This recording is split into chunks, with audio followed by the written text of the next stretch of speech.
Coming up on Network Africa. Manhunt continues in South Africa following a mass shooting in a tavern in Johannesburg. Nigeria secures the release of 130 kidnapped school children from the St. Mary's School in Niger State. They are free after 1 month in captivity. Plus, the International Organization for Migration says thousands of people continue to flee the fighting in Sudan even as the conflict escalates.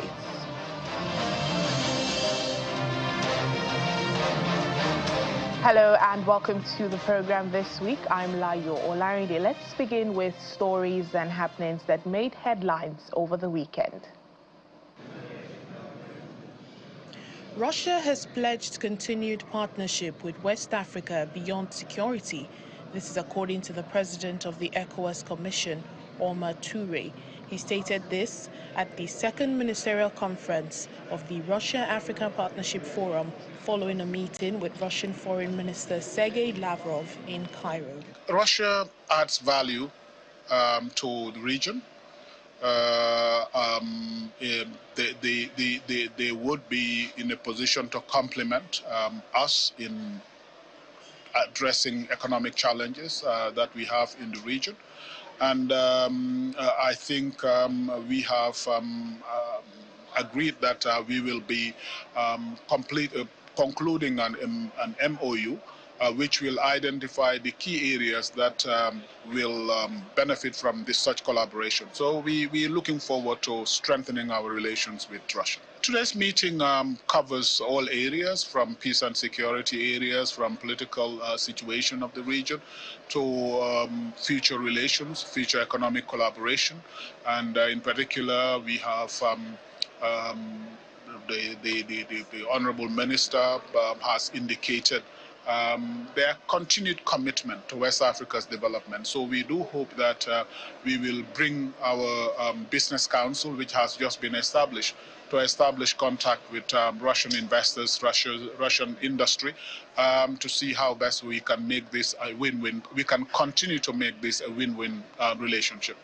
The meeting was attended by foreign ministers of all African states, as well as the heads of Continental Integration Association executive bodies. Participants discussed topical issues on the international and bilateral agenda and the implementation of the Russia-Africa Partnership Forum Action Plan for 2023 to 2026. Over 50,000 Congolese refugees have fled into Burundi, describing dire living conditions at transit points and makeshift camps after escaping violence in the Eastern Democratic Republic of the Congo. In Rumonge, dozens of displaced families are sheltering under flimsy tents with little protection and almost no basic infrastructure. The exodus follows renewed fighting near the DRC-Burundi border, where M23 rebels launched an offensive around the strategic city of Uvira, prompting civilians to flee in large numbers. On Sunday, the 35th edition of AFCON officially kicked off in Morocco, bringing together 24 national teams in the month-long competition running from December to January 18, 2026. The Moroccan national football team defeated Comoros 2-0 at Rabat's Prince Moulay Abdallah Stadium, delivering a smooth start to a much-anticipated campaign on home ground. The hosts struggled early but struck through to secure the win. We were very happy with the 3 points. It was not an easy game, but alhamdulillah, we win. It's very important to start the tournament with a win. We are happy that we could give the Prince a win, and our fans, they were here 6 hours before the game already. So yeah, 3 points are very important for us. The Atlas Lions lead Group A after the first victory and will face Mali and Zambia on December 26 and 29. This marks Morocco's first time hosting the competition since 1988. To our main stories for today, police in west of Johannesburg in South Africa are still looking for suspects involved in the mass shooting that have claimed the lives of 9 people over the weekend. According to the police, 12 unidentified gunmen arrived in 2 vehicles and opened fire at a tavern in Bekkersdal, injuring 10 people and leaving 9 dead. This is the second mass shooting this December in South Africa. The shooting happened at around 1 a.m. local time on Sunday, and the perpetrators continued to shoot randomly, according to witnesses. According to police figures, South Africa has one of the highest murder rates in the world. 63 people were killed every day on average between April and September in this year. Earlier this month, at least 11 people, including a child, were shot dead at a hostel near Pretoria.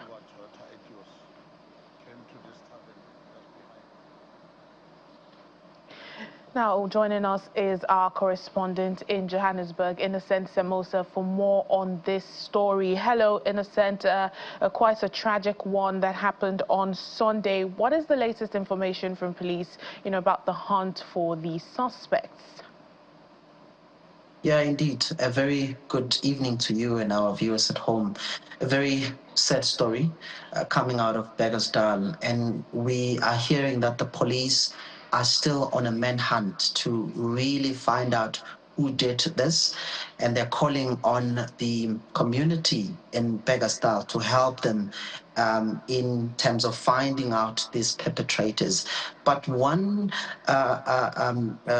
resident in Bekkersdal told a local news media that they are afraid to basically tell the police who could be the suspects to this tragedy. They're saying that they are afraid for their lives because issues of gun violence in that area, it's quite a popular thing. So they're scared for their lives and for their loved ones. So, but where we are at the moment is that the police are telling us that the investigations are continuing at the moment, and they are indeed calling for anyone who has information as to who could be the people behind this. They're calling them to come forward and assist the police in the investigations. Layo? Yeah, from what you've just said, it's quite unclear, if it's a targeted attack then or a random act of violence. But in the meantime, have the identities of, victims been confirmed yet? And also, what is the situation, the condition of the 10 people that are also injured? Indeed, we are told that the 10 people they are critical in hospital because one of the people who stays there, they're saying that they had to, when they got to the scene, they had to help people. Some had to use wheelbarrows to take people to the hospital. But the conditions of those people, it does seem as though is pretty much dire, but the number still stands. No one has died from the number of the people who are injured. But at the moment, we're hearing that there's enough police visibility at the moment in that particular area. We are told that there is the likes of special task force here at home, we call them Amapereta, who are patrolling in and around that particular area to really bring about law and order. But it does seem as though the people at the moment, the information surrounding their well-being is pretty much sketchy at the moment. But we're told that they are in hospital, they are still critical. And again, the information, Layo, is that no one has passed from those who are injured at the moment. And we're told that one of them, of course, is a taxi driver who had just dropped off people in that particular area. He was now driving to another location when he got shot at by these 7 suspects who just decided to shoot randomly. So at the moment, we're told that the number still stands, but they are critical in hospital, Layo.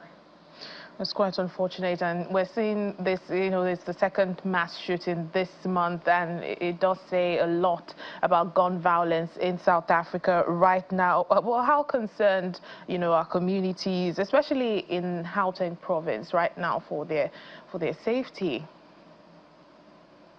Well, I guess this question speaks to what we've been talking about on this channel, about the issues of violence in the country, that it's not targeted, that there is no genocide, but there is pretty much violence in the country. Normally here in South Africa, Layo, what perpetuates violence could be arguments, it could be robbery, it could be disagreements. These are some of the things that happen when such scenes of violence happen here in the country. But I can tell you now that people are pretty much concerned, and given the fact that it's a festive season mode, people are pretty much excited to celebrate with their loved ones, and then you are hearing this news of this tragedy that comes out of Beggersdal. And the lady, the owner of the tavern, was devastated. She is even thinking of closing her business because we're told that this man just stormed in and started shooting randomly. And they started demanding phones as well from Patreons. People were just enjoying themselves, and they started shooting randomly. So again, going back to your question, it is a concern.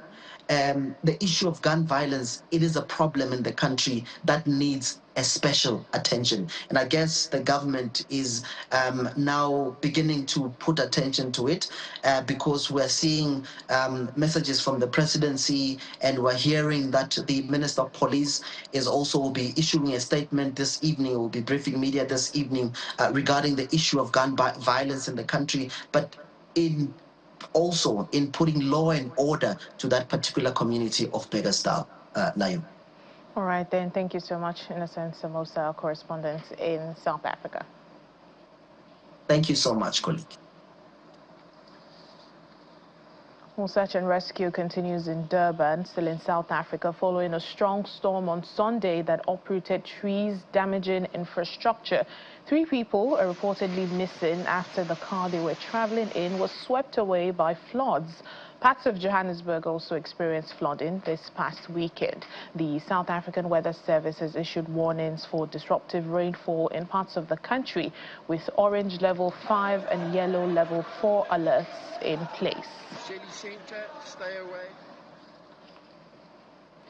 Away from South Africa, as fighting escalates in Sudan, people are scared and people are fleeing from their homes. This is according to the UN Migration Agency, International Organization for Migration, noting that more than 50,000 people have been uprooted since late October in Kordofan regions alone. Speaking from Port Sudan to journalists in Geneva, Mohamed Rifat is the IOM Chief of Mission in Sudan. He's urging all member states and everyone who can provide support for Sudan's people to ensure their protection. Latest reports from the war-torn country indicate that the paramilitary Rapid Support Forces, RSF, along with allies in the Sudan People's Liberation Movement, shelled residential buildings in Dillin, South Kordofan, in the last 48 hours. Until now, since the 25th of October, we have seen more and more escalation of hostilities in Kordofan, and we have counted more than 50,000 who have been displaced since the 25th of October from Kordofan alone. People in Sudan are not moving by choice. They are running just to find safety.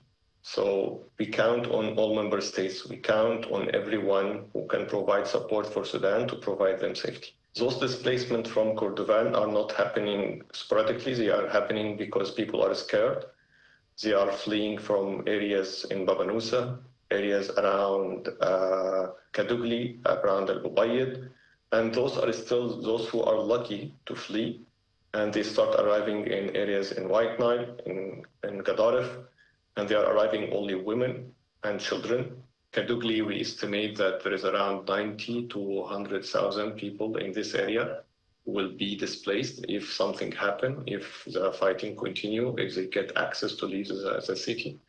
In Al-Ubayyid, which seems to be also maybe 1 or 2 steps from being the next city under attack, that we estimate more than 500,000 are already going to be impacted. We are all concerned about what happened in Al-Fashir. On the 25th of October, we all start seeing the horrific videos. We heard about the news of displacement. Let's take a break now on the program. Still to come. Nigerians in the diaspora return home for Christmas festivities. They meet up to do business and have fun. More details after the break. Please join us again.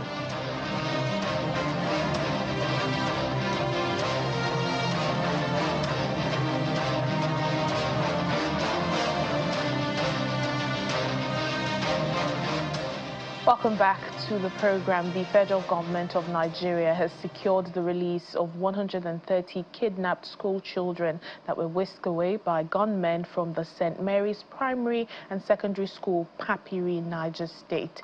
Over 300 children, teachers and other staff members were kidnapped by the gunmen who stormed the Catholic school in the early hours of November 21. Well, the government says the rescue of the remaining 130 children and staff marks a fitting end to the year.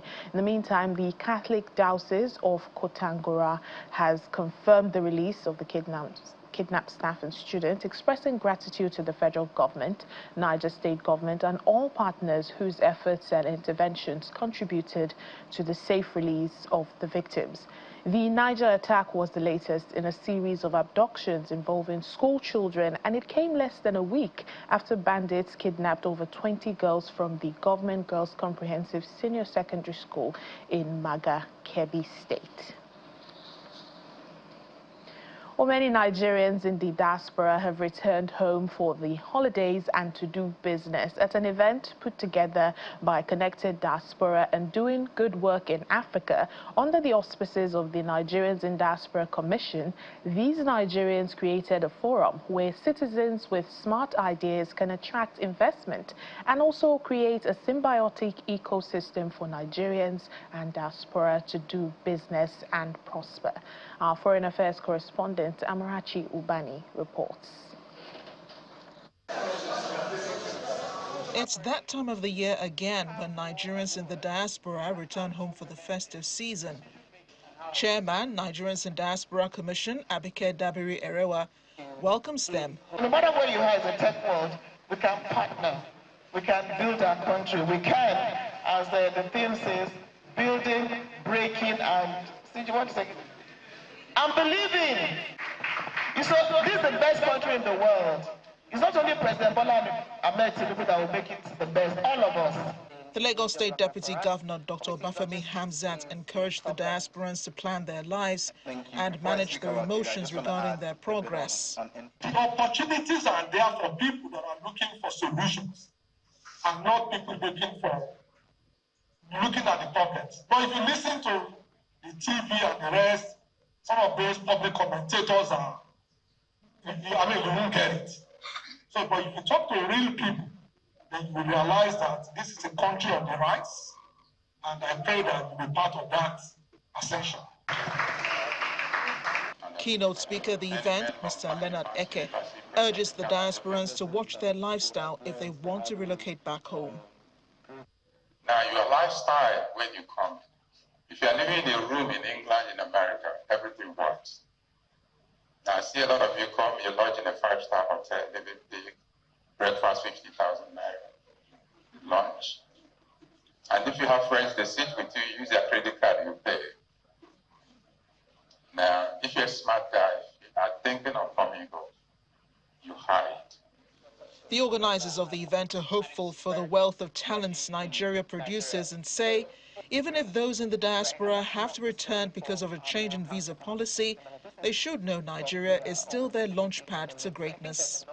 Always look at this, when there's a challenge, where's the opportunity?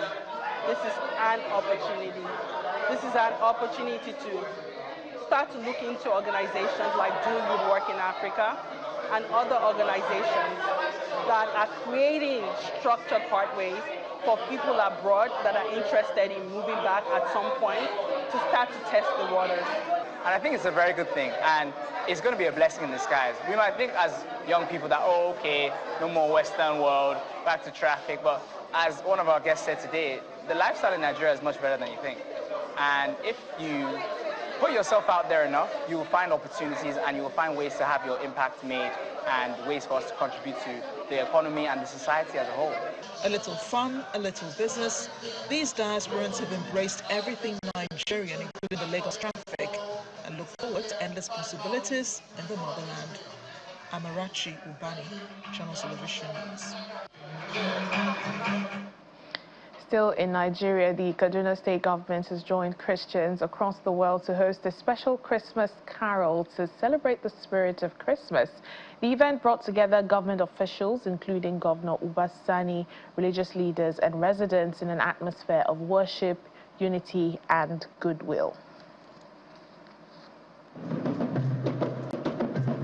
The serene atmosphere of worship and celebration fill the air as the Kaduna State government hosts its annual carol service at the Umaru Musa Yar'Adua Conference Center, bringing together top government officials, religious leaders and residents from across the state, all gathered to celebrate the birth of Jesus Christ and the values of peace, love and unity.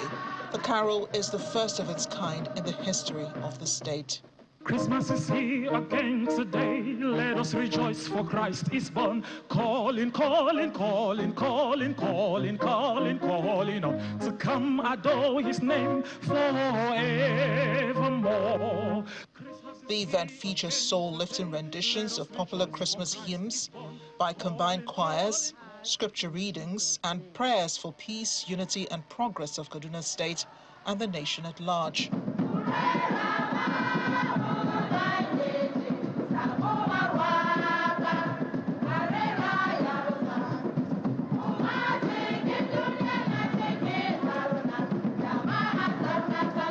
There are also messages of commendation for the governor for his people-oriented leadership by religious leaders. It is exceptional this time around that we have not only Christians here, but I call it an interfaith carol celebration this year, because we have our brothers and sisters from the other faith. You promise us fairness, that if there's fairness, there will be no crisis. We can see fairness. You promise us inclusiveness. We can see that. Everyone is being carried along. Our governor is showing the way for the future. He's showing the way for the whole of Nigeria. He's showing bridge building. In Kaduna North, there are projects. In Kaduna South, there are projects. This governor has not left any stone unturned. Addressing the congregation, Governor Sani emphasizes the importance of unity and peaceful coexistence, describing Christmas as a season that reminds citizens of shared values and collective responsibility. I have come because gatherings such as this renew hope and reconnect us to the timeless value that binds us together as a people.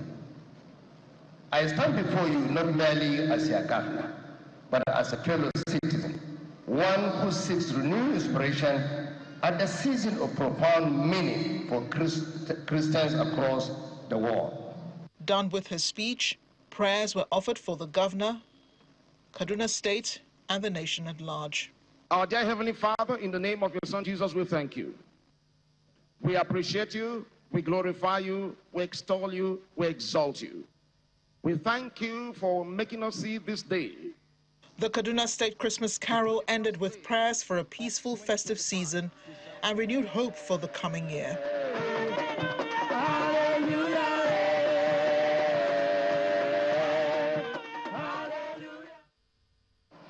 And as we end the program today, here's our fun fact about the continent. Did you know that the Nile River is the world's longest river, flowing 6,650 kilometers north through 11 African countries? That includes Tanzania, Uganda, Rwanda, Burundi, the DRC, Kenya, Ethiopia, Eritrea, South Sudan, Sudan, and Egypt. This Nile River provides water, fertile silt for agriculture, and it's a vital transport route, shaping civilizations like ancient Egypt and remaining crucial for modern nations. Formed by the White Nile from Lake Victoria and Blue Nile from Lake Tana, it empties into the Mediterranean Sea, sustaining millions and serving as a symbol of history, culture, and modern development. And that's it on the program for today. Thank you so much for watching. I'm Layo Olarinde.